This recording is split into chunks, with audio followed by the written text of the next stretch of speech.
मिलने में कोई दिक्कत नहीं। यह तो मालूम हो गया कि प्राणों का अंत बड़ी आसानी से किया जा सकता है। मनसाराम इतना प्रसन्न हुआ मानो कोई इनाम पा गया हो। उसके दिल पर से बोझ सा हट गया। चिंता की मेघ राशि जो सिर पर मंडरा रही थी, छिन्न भिन्न हो गई। महीनों बाद आज उसे मन में एक स्फूर्ति का अनुभव हुआ। लड़के थिएटर देखने जा रहे थे, निरीक्षक से आज्ञा ले ली थी। मनसाराम भी उनके साथ थिएटर देखने चला गया।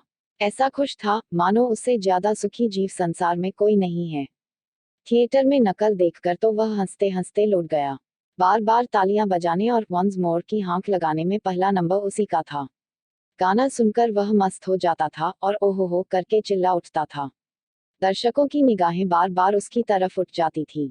थिएटर के पात्र भी उसी की ओर ताकते थे और यह जानने को उत्सुक थे कि कौन महाशय इतने रसिक और भावुक हैं। उसके मित्रों को उसकी उच्छृंखलता पर आश्चर्य हो रहा था। वह बहुत ही शांतचित्त गंभीर स्वभाव का युवक था। आज वह क्यों इतना हास्यशील हो गया है? क्यों उसके विनोद का पारावार नहीं है? 2 बजे रात को थिएटर से लौटने पर भी उसका हास्योन्माद कम नहीं हुआ।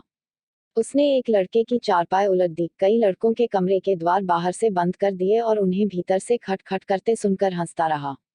यहाँ तक कि छात्रालय के अध्यक्ष महोदय करी नींद में भी शोरगुल सुनकर खुल गई और उन्होंने मनसाराम की शरारत पर खेद प्रकट किया। कौन जानता है कि उसके अंतःस्थल में कितनी भीषण क्रांति हो रही है।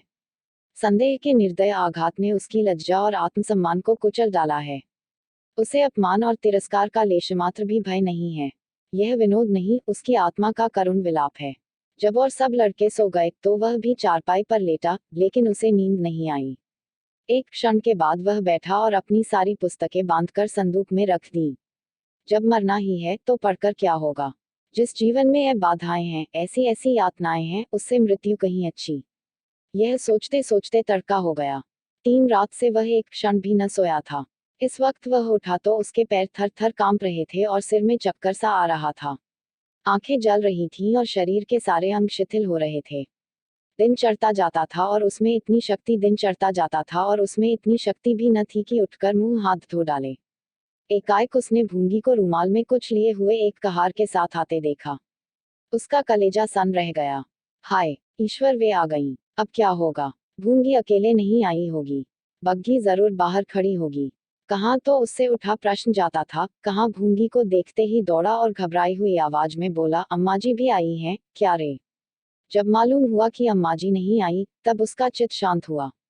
भूंगी ने कहा, भैया तुम कल गए नहीं, बहू जी तुम्हारी राह देखती रह गईं। उनसे क्यों रूठे हो भैया? कहती हैं, मैंने उनकी कुछ भी शिकायत नहीं की है। मुझसे आज रोकर कहने लगी, उनके पास यह मिठाई लेती जा और कहना, मेरे कारण क्यों घर छोड़ दिया है। कहाँ रख दूं यह थाली? मनसाराम ने रुखाई से कहा, यह थाली अपने सिर पर पटक दे चुड़ैल। वहां से चली है मिठाई लेकर। खबरदार, जो फिर कभी इधर आई, सौगात लेकर चली है। जाकर कह देना, मुझे उनकी मिठाई नहीं चाहिए। जाकर कह देना, तुम्हारा घर है, तुम रहो, वहां वे बड़े आराम से हैं, खूब खाते और मौज करते हैं। सुनती है, बाबूजी की मुंह पर कहना, समझ गई। मुझे किसी का डर नहीं है, और जो करना चाहे कर डाले, जिससे दिल में कोई अरमान न रह जाए। कहीं तो इलाहाबाद, लखनऊ, कलकत्ता चला जाऊं। मेरे लिए जैसे बनारस वैसे दूसरा शहर। यहाँ क्या रखा है? भूंगी, भैया मिठाई रख लो, नहीं रो रो कर मर जाएंगी। सच मानो रो रो कर मर जाएंगी। मनसाराम ने आंसुओं के उठते हुए वेग को दबाकर कहा, मर जाएंगी, मेरी बला से। कौन मुझे बड़ा सुख दे दिया है, जिसके लिए पछताऊं? मेरा तो उन्होंने सर्वनाश कर दिया। कह देना, मेरे पास कोई संदेशा न भेजे, कुछ जरूरत नहीं। भूंगी, भैया तुम तो कहते हो यहाँ खूब खाता हूँ और मौज करता हूँ, मगर देह तो आधी भी न रही। जैसे आए थे उससे आधे भी न रहे। मनसाराम, यह तेरी आंखों का फेर है। देखना, 2-4 दिन में मुटाकर कोल्हू हो जाता हूँ कि नहीं। उनसे यह भी कह देना कि रोना धोना बंद करें। जो मैंने सुना कि रोती हैं और खाना नहीं खाती, मुझसे बुरा कोई नहीं। मुझे घर से निकाला है तो आप मन से रहें। चली हैं प्रेम दिखाने। मैं ऐसे त्रिया चरित्र बहुत पड़े बैठा हूँ। भूंगी चली गई। मनसाराम को उससे बातें करते ही कुछ ठंड मालूम होने लगी थी। यह अभिनय करने के लिए उसे अपने मनोभावों को जितना दबाना पड़ा था, वह उसके लिए असाध्य था। उसका आत्मसम्मान उसे इस कुटिल व्यवहार का जल्द से जल्द अंत कर देने के लिए बाध्य कर रहा था, पर इसका परिणाम क्या होगा? निर्मला क्या यह आघात सह सकेगी? अब तक वह मृत्यु की कल्पना करते समय किसी अन्य प्राणी का विचार न करता था, पर आज एकाएक ज्ञान हुआ कि मेरे जीवन के साथ एक और प्राणी का जीवन सूत्र भी बंधा हुआ है। निर्मला यह समझेगी कि मेरी निष्ठुरता ही ने इनकी जान ली। यह समझकर उसका कोमल हृदय फट न जाएगा। उसका जीवन तो अब भी संकट में है। संदेह के कठोर पंजे में फंसी हुई अबला क्या अपने का हत्यारिणी समझकर बहुत दिन जीवित रह सकती है। मनसाराम ने चारपाई पर लेटकर लिहा फोड़ लिया, फिर भी सर्दी से कलेजा कांप रहा था। थोड़ी ही देर में उसे जोर से ज्वर चढ़ आया, वह बेहोश हो गया।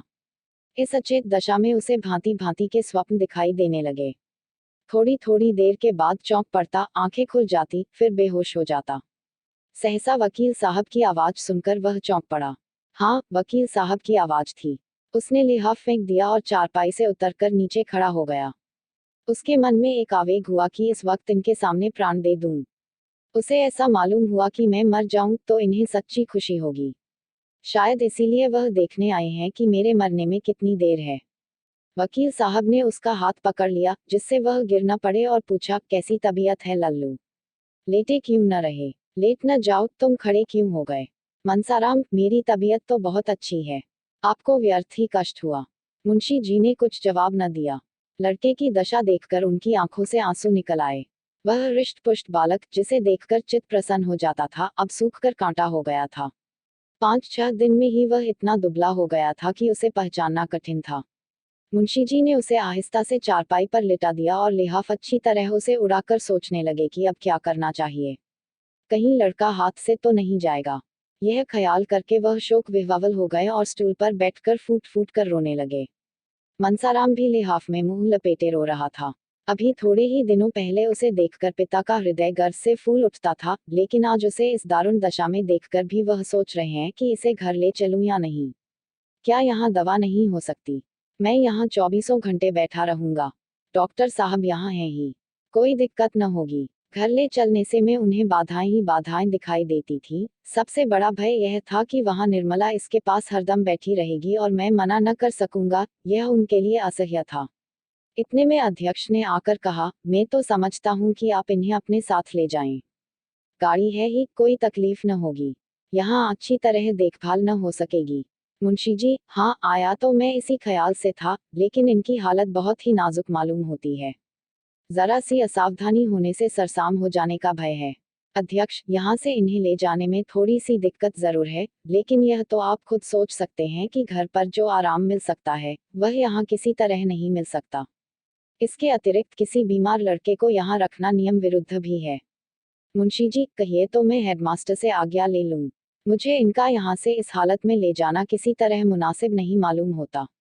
अध्यक्ष ने हेडमास्टर का नाम सुना तो समझे कि यह महाशय धमकी दे रहे हैं।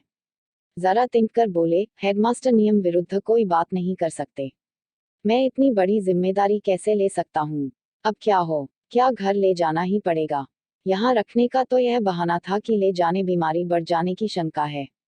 यहाँ से ले जाकर अस्पताल में ठहराने का कोई बहाना नहीं है। जो सुनेगा वह यही कहेगा कि डॉक्टर की फीस बचाने के लिए लड़के को अस्पताल फेंकाए, पर अब ले जाने के सिवा और कोई उपाय न था। अगर अध्यक्ष महोदय इस वक्त रिश्वत लेने पर तैयार हो जाते तो शायद 2-4 साल का वेतन ले लेते, लेकिन कायदे के पाबंद लोगों में इतनी बुद्धि, इतनी चतुराई कहाँ। अगर इस वक्त मुंशी जी को कोई आदमी ऐसा सुझा देता जिसमें उन्हें मनसाराम को घर न ले जाना पड़े, तो वह आजीवन इसका एहसान मानते। सोचने का समय भी न था। अध्यक्ष महोदय शैतान की तरह सिर पर सवार था। विवश होकर मुंशी जी ने दोनों साइसों को बुलाया और मनसाराम को उठाने लगे। मनसाराम अर्धचेतना की दशा में था, चौंक कर बोला, क्या है?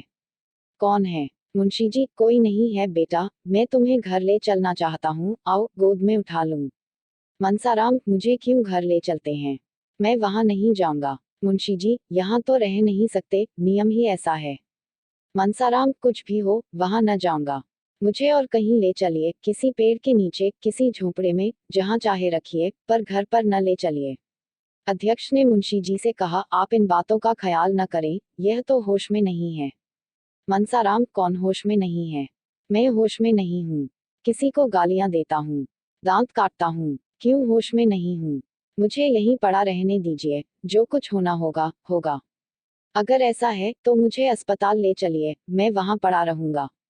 जीना होगा जीऊंगा, मरना होगा मरूंगा, लेकिन घर किसी तरह भी न जाऊंगा।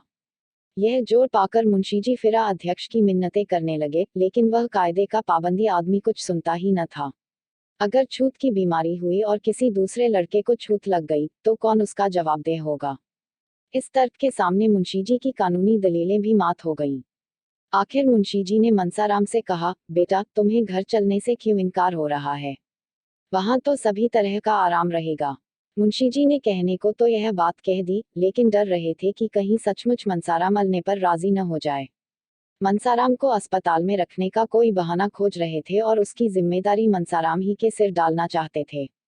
यह अध्यक्ष के सामने की बात थी, वह इस बात की साक्षी दे सकते थे कि मनसाराम अपनी जिद से अस्पताल जा रहा है। मुंशीजी का इसमें लेशमात्र भी दोष नहीं है। मनसाराम ने झल्लाकर कहा, नहीं नहीं, 100 बार नहीं, मैं घर नहीं जाऊंगा। मुझे अस्पताल ले चलिए और घर के सब आदमियों को मना कर दीजिए कि मुझे देखने न आए। मुझे कुछ नहीं हुआ है, बिल्कुल बीमार नहीं हूँ। आप मुझे छोड़ दीजिए, मैं अपने पाँव से चल सकता हूँ। वह उठ खड़ा हुआ और उन्मत्त की भांति द्वार की ओर चला, लेकिन पैर लड़खड़ा गए। यदि मुंशीजी ने संभाल न लिया होता तो उसे बड़ी चोट आती। दोनों नौकरों की मदद से मुंशीजी उसे बग्घी के पास लाए और अंदर बैठा दिया। गाड़ी अस्पताल की ओर चली। वही हुआ जो मुंशीजी चाहते थे। इस शोक में भी उनका चित्त संतुष्ट था। लड़का अपनी इच्छा से अस्पताल जा रहा था, क्या यह इस बात का प्रमाण नहीं था कि घर में इसे कोई स्नेह नहीं है? क्या इससे यह सिद्ध नहीं होता कि मनसाराम निर्दोष है? वह उस पर अकारण ही भ्रम कर रहे थे। लेकिन जरा ही देर में इस तुष्टि की जगह उनके मन में ग्लानि का भाव जागृत हुआ। वह अपने प्राण प्रिय पुत्र को घर न ले जाकर अस्पताल लिए जा रहे थे। उनके विशाल भवन में उनके पुत्र के लिए जगह न थी, इस दशा में भी, जबकि उसकी जीवन संकट में पड़ा हुआ था। कितनी विडंबना है। एक क्षण के बाद एकाएक मुंशीजी के मन में प्रश्न उठा, कहीं मनसाराम उनके भावों को ताड़ तो नहीं गया? इसीलिए तो उसे घर से घृणा नहीं हो गई है। अगर ऐसा है तो गजब हो जाएगा। उस अनर्थ की कल्पना ही से मुंशीजी के रोए खड़े हो गए और कलेजा धक धक करने लगा। हृदय में एक धक्का सा लगा। अगर इस ज्वर का यही कारण है तो ईश्वर ही मालिक है। इस समय उनकी दशा अत्यंत दयनीय थी। वह आग, जो उन्होंने अपने ठिठुरे हुए हाथों को सेंकने के लिए जलाई थी, अब उनके घर में लगी जा रही थी। इस करुणा, शोक, पश्चाताप और शंका से उनका चित्त घबरा उठा। उनके गुप्त रोदन की ध्वनि बाहर निकल सकती तो सुनने वाले रो पड़ते। उनके आंसू बाहर निकल सकते तो उनका तार बंध जाता। उन्होंने पुत्र के वर्णहीन मुख की ओर एक वात्सल्यपूर्ण नेत्रों से देखा, वेदना से विकल होकर उसे छाती से लगा लिया और इतना रोए कि हिचकी बंच गई। सामने अस्पताल का फाटक दिखाई दे रहा था।